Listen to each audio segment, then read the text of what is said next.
The Game Boy Advance is the last in the series of Game Boy handhelds, and is by far the best Game Boy handheld out of the three that were released. It sold extremely well, and had so many great games and weird accessories released for it, making the system as a whole have a very interesting history. So that's why I thought today we'd go through the entire history of the Game Boy Advance. A successor to the original Game Boy was rumored all throughout 1996 in issues of Electronic Gaming Monthly, Next Generation Magazine, and Game Informer Magazine. Back then, the successor to the Game Boy was codenamed Project Atlantis. Project Atlantis was first announced on September 1st of 1999, now with the new codename of Advanced Game Boy.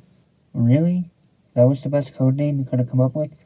Along with this announcement, new rumors emerged that this advanced Game Boy would have online connectivity in some way. Then, on August 24th of 2000, the advanced Game Boy was announced at Nintendo Space World 2000, now with the official name of the handheld being the Game Boy Advance.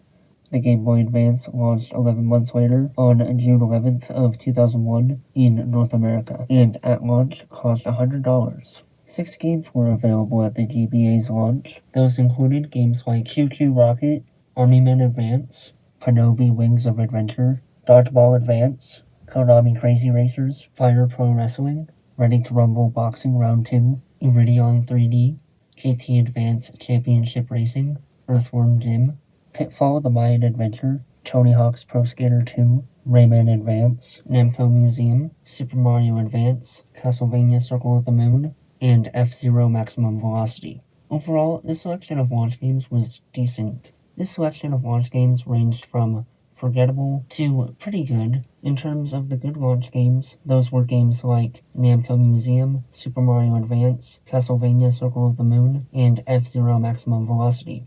Namco Museum on the Game Boy Advance is a compilation of 5 classic games that were all developed by Namco. These games included Galaxian, Pole Position, Miss Pac-Man, Dig Dug, and Galaga. This collection has a nice variety of games, but the choice to include Miss Pac-Man in this collection instead of just regular Pac-Man is just strange. The regular Pac-Man is far more recognizable and basically the same as Miss Pac-Man, so why did they choose to include an offshoot of Pac-Man in this collection instead of just having regular Pac-Man in this collection? The rest of the game choices I have no problem with though. All these games look and play similar enough to their original arcade counterparts on the Game Boy Advance, with the overall controls of these games being decent. But the controls really suffer in games like Galaxium and Galaga, where all you have to control these games is a D-pad. I feel like with games like these, they really need the more precise controls that come with playing these games with the joystick. Overall, Namco Museum on the Game Boy Advance is okay, with a decent selection of games. The next launch game I want to talk about is Super Mario Advance, which is a remake of Super Mario Bros. 2 on the NES. Why didn't they just start with a remake of the first Super Mario Bros. Game? I would have loved to see what a remake of the first Super Mario Bros. Game on the Game Boy Advance would have looked like. I don't know why Nintendo wouldn't start with the most popular game in the Super Mario Bros. Trilogy when starting this series of Mario game remakes. If Nintendo started by remaking the first game in the Super Mario Bros. Series, the series would have had much more longevity in the future, and the series as a whole would have made much more of a profit, because there would be more games in the series overall. That aside, this game is a nice graphical upgrade from the original release, while maintaining the basic structure of the original game. Castlevania Circle of the Moon marks the return of 2D Castlevania games since the last 2D Castlevania game, Castlevania Legends, which released on the Game Boy on March 11th of 1998. The game is very similar to other 2D Castlevania games, with many of the same enemies in the same type of setting, but even though Circle of the Moon just feels like very classic Castlevania, I do feel like the gameplay elements have been perfected here. The game's soundtrack is also fantastic, and definitely one of the best of the entire series. The Castlevania series definitely seems to thrive on handheld consoles due to the 2D games having simple mechanics and not being so graphically demanding, but the game is still also having plenty of content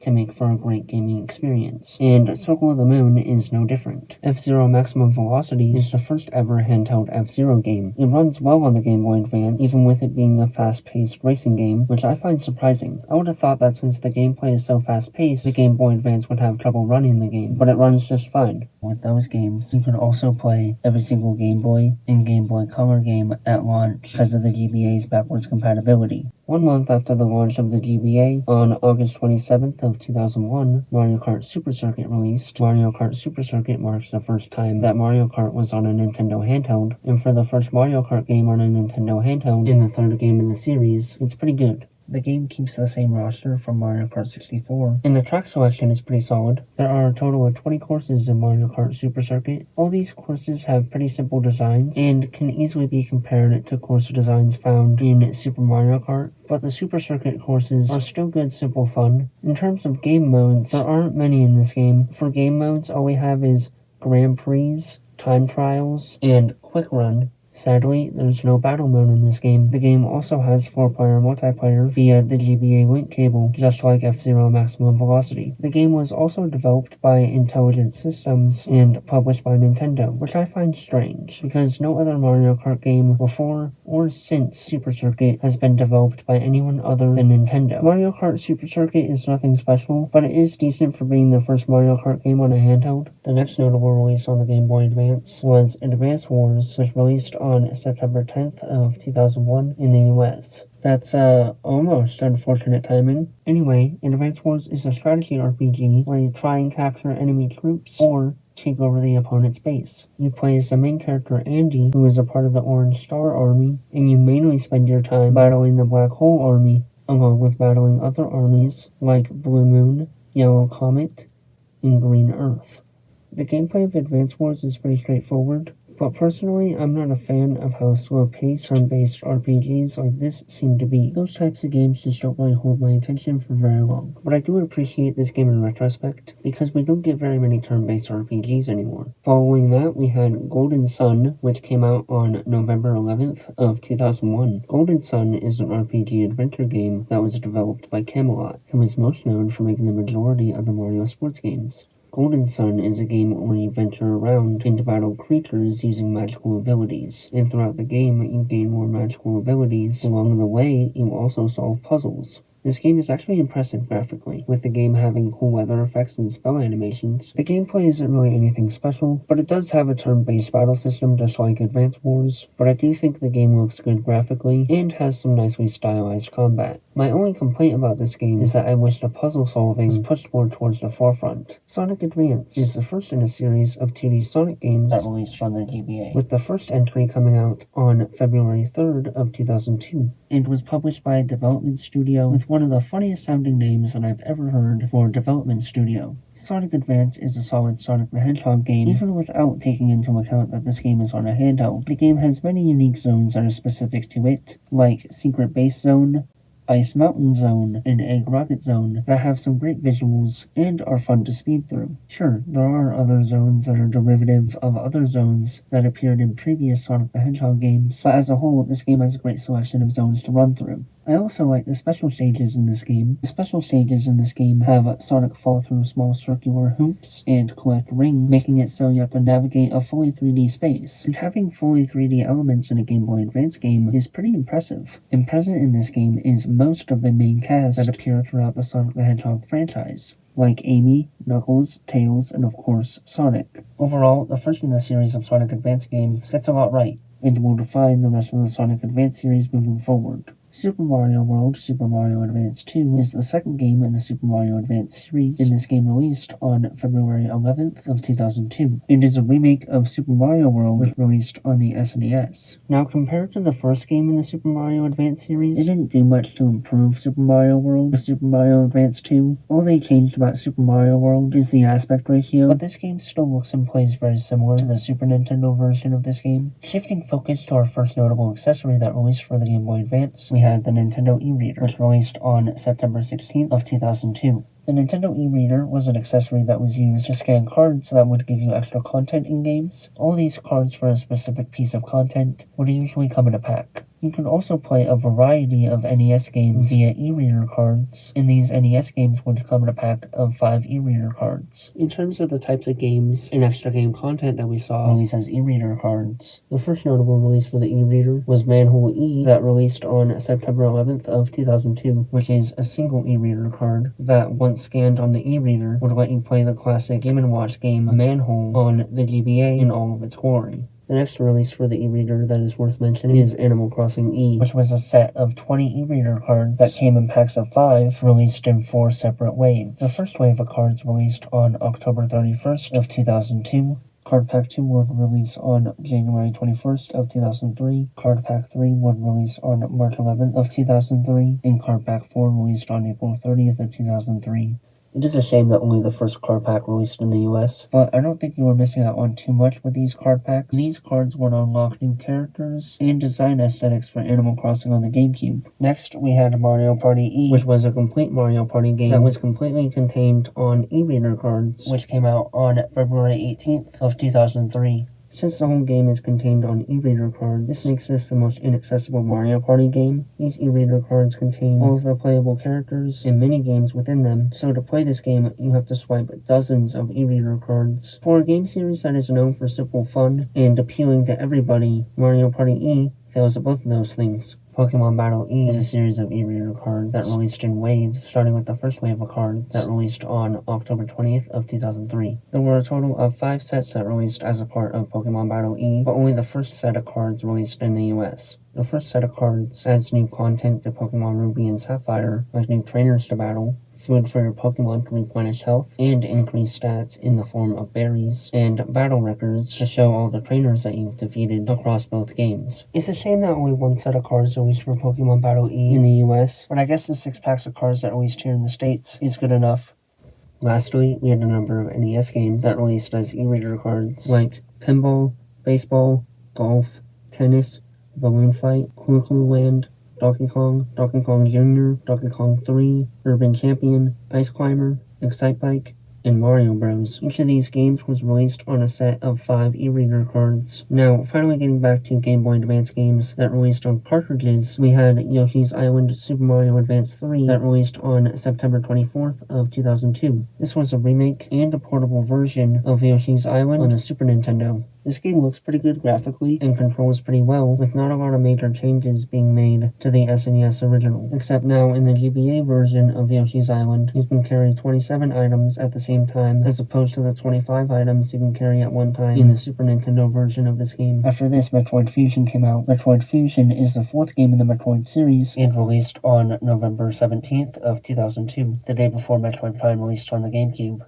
Even with the release of 2 major Metroid games being so close together, the quality of Metroid Fusion was not hindered by these 2 games releasing at almost the same time. Metroid Fusion is a good Metroid game, but it's very short, with the game only taking 5 hours to complete. But compared to all the other Metroid games on handhelds, it has the longest game length. And compared to every other 2D Metroid game, this game is pretty straightforward, and similar to many other 2D Metroid games in the Metroid franchise. The story goes that while Samus is investigating a distress call coming from the biological space laboratories on SR-388, she's infected with a parasite called X that nearly kills her, but she is saved and given a vaccine for the parasite. But the vaccine gets rid of most of Samus's suit abilities, so she has to explore SR-388 to find and regain her abilities. A pretty basic and repetitive story for a Metroid game. I'm perfectly fine with a somewhat repetitive story, because Metroid Fusion's gameplay is pretty solid. Metroid Fusion is a good Metroid game, but it could seem a little repetitive if you've played other Metroid games. A month after Metroid Fusion released, Kirby Nightmare in Dreamland released, which came out on December 2nd of 2002. Kirby's Nightmare in Dreamland is an enhanced remake of Kirby's Adventure, which released on the NES, but you wouldn't be able to tell that from this game's title and the box art alone. This kind of feels like Nintendo and the developer HAL Laboratory tried to purposely misrepresent what this game actually was, because just looking at the box art for this game, you can't tell that this is an enhanced version of Kirby's Adventure that's on the Game Boy Advance, because the title of this game has nothing to do with the original game, and the box art isn't very similar to the original game, so you could very easily assume that this was just some other Kirby game and not a remaster of an old one. I think this game would have sold much better if they just sold this game in a much more straightforward way. They could have gave this re-release the title of Kirby's Adventure DX, Kirby's Adventure Enhanced Edition, or something to that effect, and they could have gave this game box art that was reminiscent of the original Nintendo Entertainment System box art, but instead they decided to release this Kirby's Adventure remaster in a somewhat confusing manner. Around a year after the release of the original Sonic Advance, we finally got a sequel to the game on March 9th of 2003 with Sonic Advance 2. Sonic Advance 2 has a lot of the same gameplay elements and design philosophy as the first game, but having many different zones with different themes that are completely unique to the second game does make the game stand out from the first one. Some of the most distinct zones in this game are Hot Crater Zone, Music Plant Zone, and Techno Bass Zone. Even if this game doesn't have much new gameplay elements, Sonic Advance 2 is still a great sequel to the first game.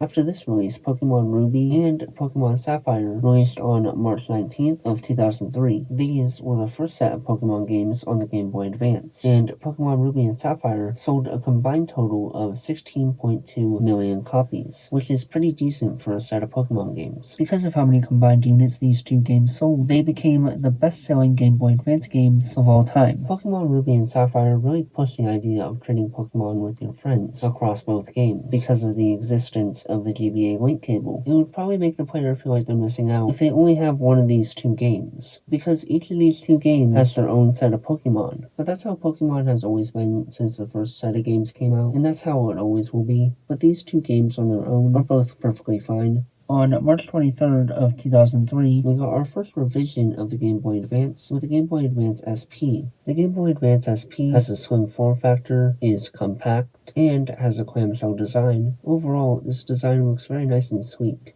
And with this improved design, the Game Boy Advance is now more portable than ever. The only issue I have with the design of the Game Boy Advance SP is that the shoulder buttons are really small. This was definitely done to fit the form factor of the SP, but to me, the system looks really weird with these small shoulder buttons compared to the large shoulder buttons that the original Game Boy Advance model has. Other than that, the Game Boy Advance SP is a great revision of the original Game Boy Advance model, and the fact that it only cost $100 at launch is just the icing on the cake. After that, on May 26th of 2003, WarioWare Inc. Mega Micro Games released. This is the first game in the WarioWare series, and it comes with a decent amount of micro games. WarioWare Mega Micro Games comes with 213 micro games, which seems like a lot, but all the small mini-games only last around 5 seconds each, making all these mini-games go by very quickly. So to compensate for the fact that this game is so fast-paced, the micro-games are pretty simple, and I think most of them are pretty good. The WarioWare series works really well when it has an inherent pick-up-and-play nature, and is simple fun, and I think that's why WarioWare Mega Micro Games works really well on a handheld like the Game Boy Advance. The next release worth mentioning that released on the GBA was Super Mario Advance 4 Super Mario Bros. 3, which released on October 21st of 2003.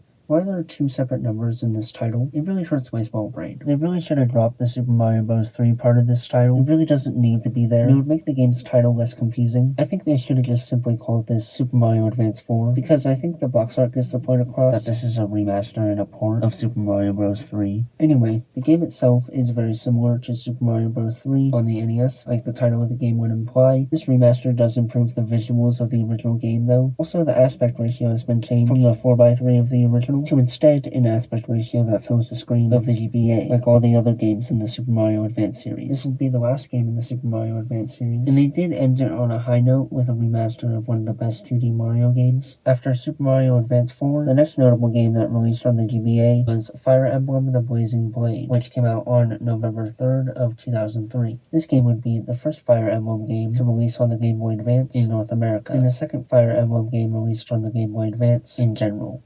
Overall, this game is pretty decent. The game length is pretty long for a Game Boy Advance game, as it takes around 26 hours to complete the main story of this game, and because of this, I do think the game drags on for too long. The gameplay and story are interesting enough throughout, but after 26 hours of gameplay, the game gets pretty stale and repetitive. Overall, this game is pretty decent. Proceeding that minor disappointment, on November 17th of 2003, we had the first game in the Mario and Luigi series, released with Mario and Luigi Superstar Saga on the Game Boy Advance. This is a turn-based RPG where you can play as both Mario and Luigi, where your main objective is to recover Princess Peach's voice from an evil witch named Caqueta and her accomplice Fawful. Along the way, you fight a number of enemies in turn-based battles. The movesets for both Mario and Luigi in this game are pretty basic, which kinda sucks. I wish they had more complex movesets, but I do like the addition of special moves in this game as a part of the combat system. Also, I find the story to not be that interesting. The inciting incident is pretty weak, so it makes the adventure that you go on for the rest of the game feel pretty hollow, even though it's been done a million times, even before this game came out. In this case, I would still rather Peach get kidnapped, just because that feels like a much more dire situation, and thus would give more justification to go on this long-ass adventure. On January 19th of 2004, we had our next set of Pokemon games released on the Game Boy Advance with Pokemon Fire Red and Leaf Green. Now, Pokemon Fire Red and Leaf Green did not sell as well as the last pair of Pokemon games that I covered. These two games would sell a combined total of 12 million copies, making these the second best-selling Game Boy Advance game of all time.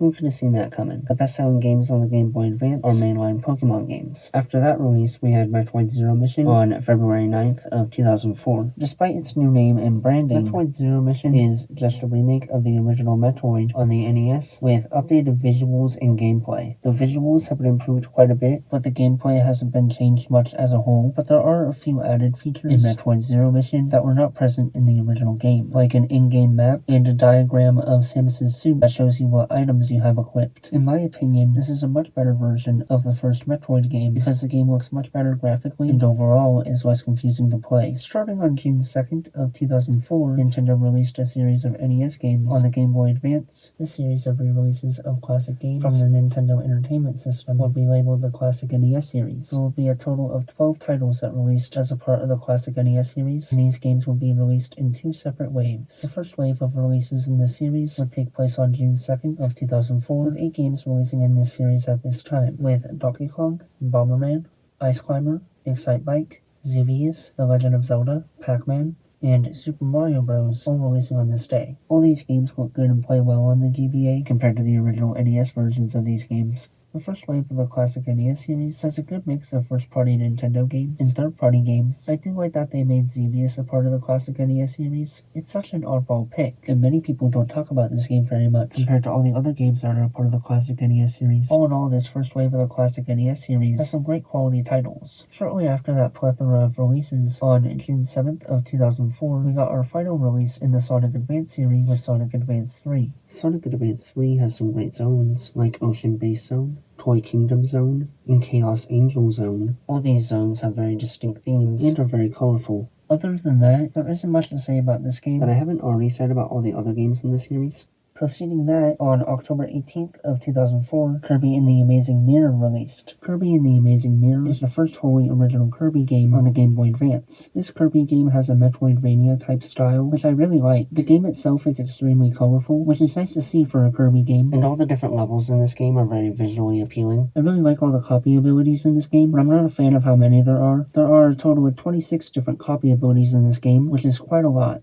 For how short this game is, and the amount of copy abilities in this game, I would say the amount of copy abilities is a little overwhelming, but all these copy abilities are at least fun to use. As a whole, this is a pretty good Kirby game. On October 24th of 2004, we got our second wave of the Classic NES series. With this second wave of releases, they didn't release as many games as the first wave. The games included in the second wave are Castlevania, Dr. Mario, Metroid, and Zelda 2: The Adventure of Link. This is a good selection of games, just like the last wave of games, but I do dislike that there aren't as many games as there were in the last wave. I feel like Nintendo and other publishers could have added more games to the second wave, so it didn't feel so underwhelming, because there were still tons of popular NES games I would have loved to see a part of this series. Stuff like Ghosts and Goblins, Ninja Gaiden, Kid Icarus, Mega Man, and Punch-Out would have made for great additions to the Classic NES series. All in all, the Classic NES series had some great re-releases. Next, on October 26th of 2004, Grand Theft Auto Advance released. For the time, this was a very impressive game for a handheld. It had a vast open world you could explore, and all of it could be traversed without the need of loading screens to load portions of the map. The main gameplay of Grand Theft Auto Advance is what can be expected from a Grand Theft Auto game. It's an open world where you can cause as much mayhem and destruction as you want, and you can also play story missions where you start as a low-life criminal, and as you play more story missions, you slowly gain more power in the criminal world. The missions in this game are decent overall, but the main story isn't very compelling, just because the story's a little cliche. Overall, this is an okay Grand Theft Auto game, with some decent gameplay, but a very basic story. But I gotta be fair, you can't expect such complex gameplay and stories for video games when you're on such limited hardware like the Game Boy Advance. Starting on November 29th of 2004, Square Enix began to release a series of ports of Final Fantasy games on the Game Boy Advance, and they started by releasing Final Fantasy 1 and 2 Dawn of Souls, which was a re-release of Final Fantasy 1 and 2 that were put on the same cartridge. Both these games have been graphically enhanced, and both look much better than how they looked on the NES and SNES. Final Fantasy on the Nintendo Entertainment System and Final Fantasy 2 on the Super Nintendo both looked very basic in terms of graphics, most likely because the game worlds of Final Fantasy 1 and 2 were pretty big, and these two games were running on 8-bit and 16-bit hardware, but the Game Boy Advance is much more powerful than the NES and SNES. On December 7, 2004, Kingdom Hearts Chains of Memories released on the Game Boy Advance. This game trades the real-time combat system of previous Kingdom Hearts games in the PS2 version of this game for a card-based battle system where you shuffle through a hand of cards you've been dealt to pick the attack you want to use, and this version of the game also has turn-based combat. And honestly, this combat system isn't great. I don't like that you have to pick your attacks from a bunch of cards. The game's story is pretty good though, and I think it's interesting that the game's story takes place in Sora's mind. The next game I feel is worth mentioning is The Legend of Zelda: The Minish Cap, which released on January 10th of 2005. This is a top-down Zelda game, and is the first wholly original Zelda game on the Game Boy Advance. The story of the game isn't anything to write home about, and the gameplay is what you'd come to expect from a top-down Zelda game, but I have to admit, I'm not the biggest fan of the Legend of Zelda series, so I'm not the biggest fan of this game, but the game was received well by both critics and fans, so what do I know? In terms of the Legend of Zelda timeline, this game takes place between the events of Skyward Sword and Four Swords Adventures. Overall, the Legend of Zelda: The Minish Cap isn't really my thing. After that, Fire Emblem: The Sacred Stones released on May 23rd of 2005. This game is around 2 hours shorter than the last Fire Emblem game that I mentioned, with Fire Emblem: The Sacred Stones taking around 32 hours to complete, and with the game's long length, the game is crammed with story and lore. There are 6 interconnected kingdoms in this game, and this gives the opportunity for many different conflicts to arise naturally throughout the game, and presents the opportunity for some great world building. The one issue I have with this game is that at some points the story really eclipses the gameplay, so it's really banking on the fact that the story will keep you engaged. If you're looking for a more gameplay-based game, this may not be the game for you. On September 1st of 2005, we got a second model of the Game Boy Advance SP with the Game Boy Advance SP AGS 101, which has a backlit screen compared to the frontlit screen of the first Game Boy Advance model and the first SP model, the AGS 001, meaning that the AGS 101 model of the Game Boy Advance SP has a better quality screen that is brighter and easier to see.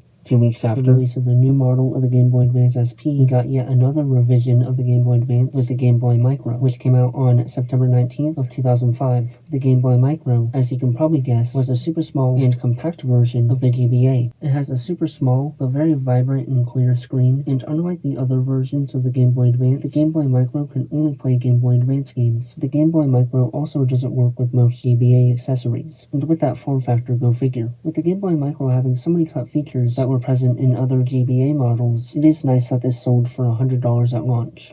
On December 12th of 2005, we had another Final Fantasy game ported to the Game Boy Advance with Final Fantasy IV Advance. Wait, what the fuck? Apparently Final Fantasy III never got released on the Game Boy Advance. This is because Final Fantasy III never released on the NES in the US, and was exclusive to Japan's Nintendo Famicom. So since there was no localized version of Final Fantasy III yet, they decided to skip that game when it came to re-releasing Final Fantasy games on the Game Boy Advance, and instead port over the next game in the series that already had a US release. Final Fantasy IV pretty much got the same treatment as Final Fantasy 1 and 2 when they were ported over to the Game Boy Advance. Final Fantasy IV just got a basic graphical upgrade, and that's pretty much it.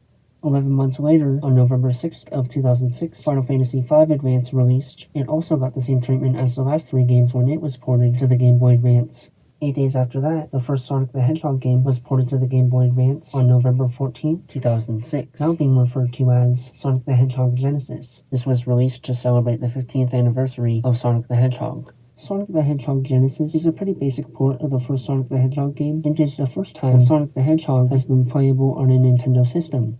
It is the same basic game that was originally released on the Sega Genesis in 1991, except now the game is in a wider aspect ratio. After that, the last Final Fantasy port released on the GBA with Final Fantasy Advance 6, which released on February 5th of 2007. The last game released on the Game Boy Advance in North America would be Samurai Deeper Kaiyo on February 12th of 2008, and would mark the end of the GBA's lifespan. The Game Boy Advance sold very well overall, selling 81.51 million units, making it the 10th best-selling game console of all time. And I'd say for the 7 years that the Game Boy Advance was on the market, it had a pretty good run.